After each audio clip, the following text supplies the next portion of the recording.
Marshmallow Fanboy back with another review, this time of McFarlane Toys Batman Forever wave. It's ironic because I got this wave and the very next day I pre-ordered the Batman Forever Batmobile with Alfred. Not the glow-in-the-dark version because it didn't have the lights and it didn't have Alfred, but the one with Alfred. And glow-in-the-dark, I'd rather have the one that lights up. So I got everything that's Batman Forever, I think, except for that, maybe that Batman 7-pack that had like 7 different Batmans and that had a Batman Forever Batman in it. I'm not sure if this one's kind of a repaint of that or exactly the same, but I didn't care. It came with the other figures and it was really cool. So I'm going to go through the packaging just a little bit. You can see the Nightmare Bat Build-A-Figure is in there. It's a really nice figure. It's got, just like the other Batman figures, it has poster images. And of course the Build-A-Figure, the Nightmare Bat. And Chris O'Donnell as Robin, his first appearance as Robin. He'd return into in Batman and Robin, but of course instead of Val Kilmer with the mask, it'd be George Clooney. And we've got Harvey Dent, Two-Face. Tommy Lee Jones plays the character, and it's a really nice looking figure. He just looks absolutely sinister, absolutely just a wonderful likeness. The sculpting is really nice. The paint work is really nice. Just getting all of those patterns in, really cool. Yeah, wow. What is he holding? Is he holding like a gun or a... Oh no, he's flipping the coin, so he's got to have like a way to put that coin in his hand, which he never has had before. Well done, McFarlane. Very nicely done. And Jim Carrey as the Riddler. I think this was one of Jim Carrey's early roles, and he just steals every scene he's in. He's got a little, I think that's the time flies or something like that. I can't. Oh, the bat bomb that detonates the Batmobile. They find the Batmobile. They find the Batcave and a Riddler blows up the Batmobile. That's probably why it glows green in some of the product promos, because that's what it did before it exploded. And of course the Nightmare Bat on the back. Now, my only problem with the wave is that you had a lot of great female characters in there that could have made for great Build-A-Figures. You had Two-Face had Sugar and Spice, and Sugar was Drew Barrymore, and Spice was Debbie Mazar, and you had Nicole Kidman as Dr. Meridian Chase, which is the whole reason for the sort of the love triangle with Batman and Bruce and Dr. Meridian? No, Dr. Chase. Or was it Chase Meridian? Something like that. It was Nicole Kidman. You could have had a Nicole Kidman action figure. That would have been awesome. I would have signed up for that all day. But instead we got Nightmare Bat. Could be when I put it together, I'd be like, wow, this is the best thing I've ever seen. But chances are I super, ultra, mega doubt it. Who knows? So, these guys look great in the package. Super disappointed by the Build-A-Figure, but just wildly delighted. If for any other reason, it's really cool to have a Val Kilmer figure, a Tommy Lee Jones figure, and a Jim Carrey figure in my collection. I have Jim Carrey as somebody from Kick-Ass 2. I can't remember his name there. I have that figure. Val Kilmer, I don't have any other figures of Val Kilmer. And Chris O'Donnell I got in the Batman and Robin wave. So I've already got one Chris O'Donnell figure, but I'm happy to add that one. Tommy Lee Jones. No Tommy Lee Jones figures. For any other reason, it's really cool to get these actors' likenesses into the collection. So, with no further ado, like I've never read a Shakespeare play. I've never read a Shakespeare play. No, I'm just kidding. But without further ado, let's get these out of the package and let's take a closer look at them. Now that they're all out of their package, let's take a closer look at them. But first, let's start with the Nightmare Bat, which I didn't put together because I'm not sure if I'm going to keep him or not. But he's got just gigantic wings that are each taller than any of the figures. I mean, straight across, you got the width of all of them. There's two of these things. These things are just enormous. The wingspan is enormous on these things. The head, very cool. Has the articulated jaw, which is very nice.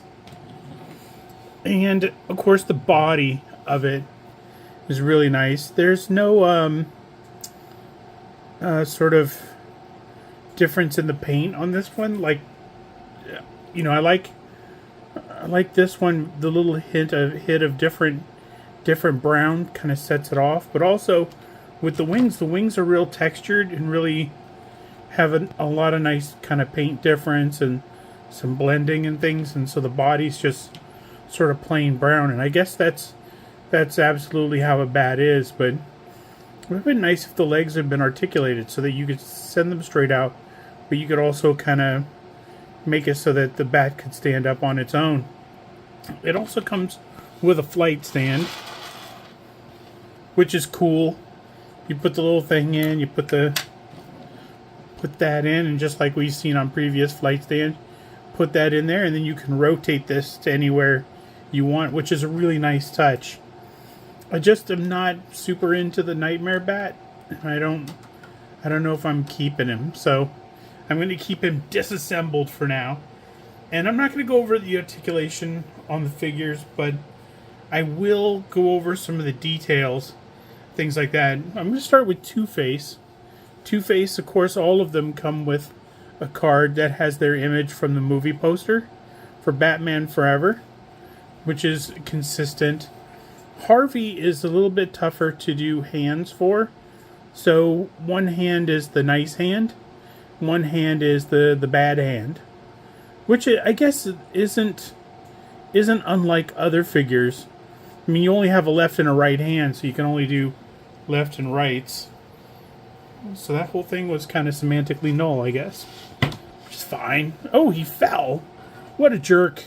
Two-Face has the suit, which is so cool, man. The different textures of the suit and just that smile on his face. He just looks like Tommy Lee Jones. Tommy Lee Jones with that smile that says you're in big trouble. That really good likeness, the texture on the face, the paint application is just amazing. The hair on one side just is so good, and the other side is just, oh, so bad. Then you get down to the pattern, the tie. It's sort of a cheetah print, half cheetah print and half Donald Trump tie. You know, because he's always wearing the red tie. Classic black suit paired with that zebra print and the zebra and purple print. Just craziness. And he's got the coin flipping hand, which is a really nice touch. It's got to be brand new sculpting for that hand. There hasn't been a Two-Face with a coin flipping action.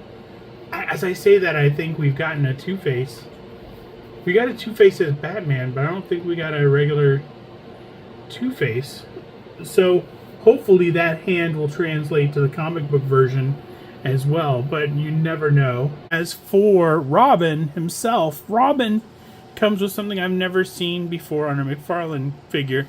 I'll get to that in a second. I'll go over his accessories real quick, which is the card and is a gaggle of hands. I lift the fists on him, but he has one pointer finger and one sort of spread out hand where he's like, I count to 4.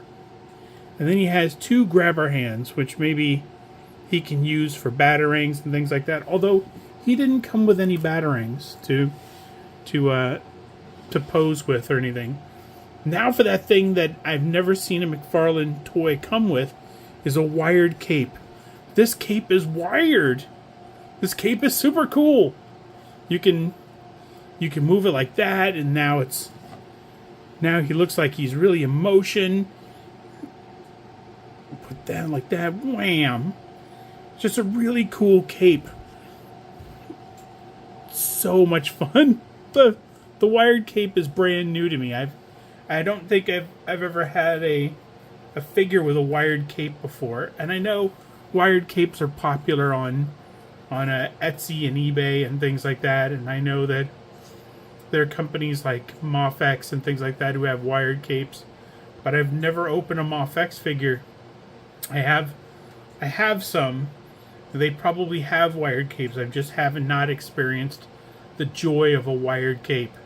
So if McFarlane was like, let's give him no batarangs and throw a wired cape on him, I say, yes, please. Thank you very much.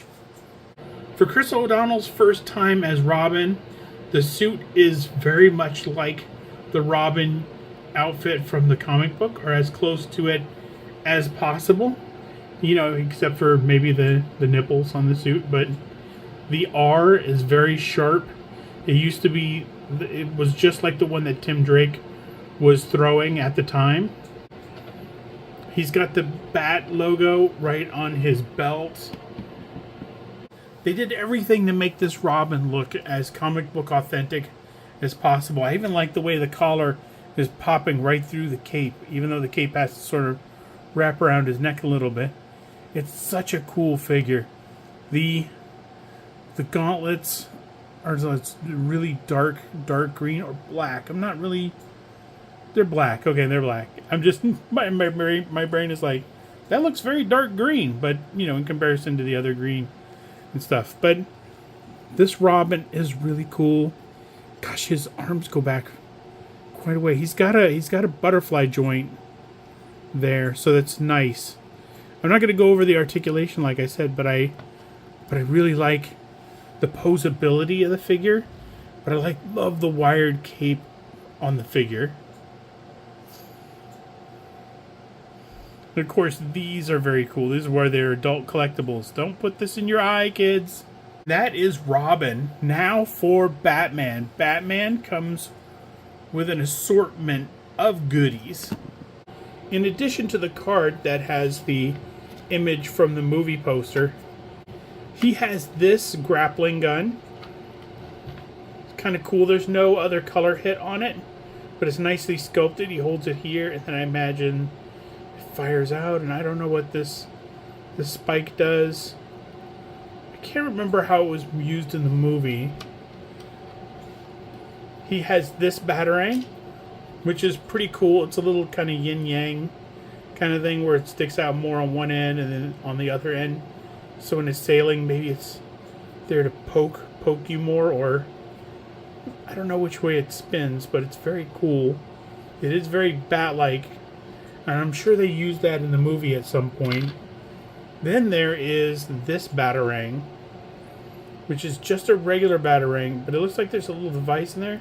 So I don't know if he threw like a listening device or a tracker at somebody at some point in the movie, and that's what that is. But this bat mostly matches the bat that's on his belt, and the bat that's on his chest, for that matter.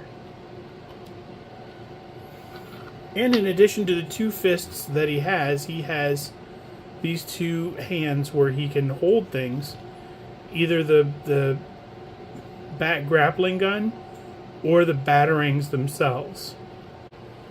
As for Batman himself, no wired cape. I just had to sort of drape it over him, but it is cloth, so that's really nice not to have sort of a sculpted cape sort of messing with the posability of the figure.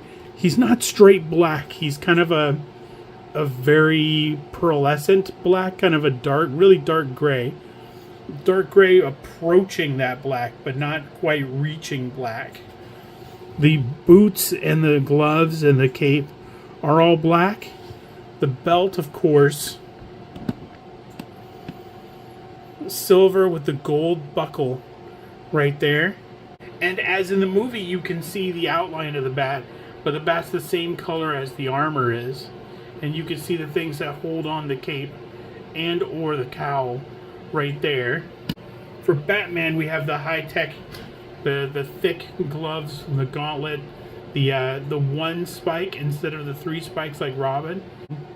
And really nice boots for Batman. Little hit of color difference right on the, I don't know what that would be. Maybe an attachment or a place where he fastens the buckle down.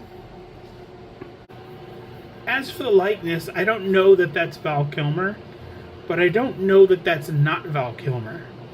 So I'm going to say the likeness is pretty good. The likeness on the rest of them is real good. Riddler, I don't see Jim Carrey in, but that could have been that maybe they had to go ahead without the permission to do that likeness. And that is Batman. As for Riddler, Riddler comes with the card that has his likeness from the movie poster on there. In addition to the two hands that are already on that are holding the staff, he has one sort of open gesturing hand. And a fist for punching. I think at some point during the movie he punches somebody and immediately goes, ouch! Because it hurts to punch somebody in real life. He also comes with this little detonator. It looks like a little bird. It's a little time flies things, I think. I think that was one of his riddles. And has a question mark on it, and it's a grenade that he uses to do a lot of damage in the Batcave. For the Riddler himself, I've already mentioned it. I don't see the Jim Carrey of it all, but it's got a great expression. They tried to do something really nice with it. It's Jim Carrey-esque. Love the hair. It looks very much like he wore it in the movie. And I love all the different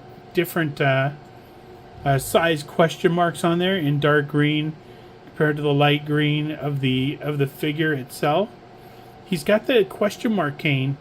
It's got to be a little bit flimsy. He's holding it and it's a little bit curved, so it's probably not a heavy material. He's got the question marks all the way down. There's some places like the knees and things that skip it. I don't think that's maybe movie authentic, but I let that go. I am super delighted that we're getting a Jim Carrey Riddler figure at all. So my verdict is that these four are amazing. I love having these characters, but more than that, I love having these actors in those roles in my collection. Batman and Robin shouldn't have happened. It was a really old, and really disliked movie. And Batman Forever was pretty disliked. People kind of didn't like that either. And those two movies shouldn't exist in this way. But McFarlane has taken some big swings. I mean, Captain Carrot and Wave Rider, and now he's like, you know what I'll do? Batman and Robin. I'm going to tap into the films. Dagnabbit, films that nobody's seen in 20 years. And he is killing it. His team is killing it. I didn't expect to get these figures. I am delighted to get these figures. And I think that a lot of collectors are the same way. A lot of collectors are going, oh my God, if they had these when I was a kid, I absolutely would have gotten these.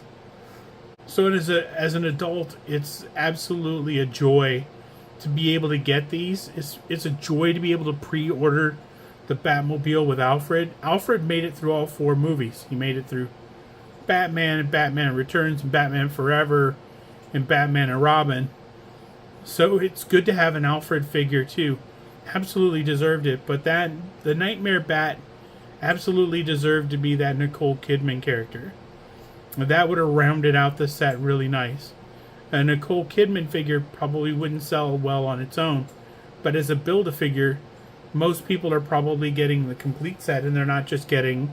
I mean, they could be getting just Batman and Robin. I understand that. That's awesome. And some people could be just going, well, I only interest in the villains. Or maybe Tommy Lee Jones is their favorite actor of all time, so they're just getting Tommy Lee Jones. Who knows? It doesn't even matter. It just matters that this exists, and that if you are here for it, it's here for you. It's awesome. The Nightmare Bath, not so much. They missed the ship with the It would have been a cheaper figure too, to less weight and everything else. But I'm not them. I'm not doing their strategy stuff. So I'm gonna leave with that. I hate to leave on like a down note. If this is an awesome figure set, there, it's a high note again. Yeah, woo! I wish Batman had a wired cape, but other than that, just a slam dunk of a wave. Just a really solid wave. So until next time, enjoy your toys.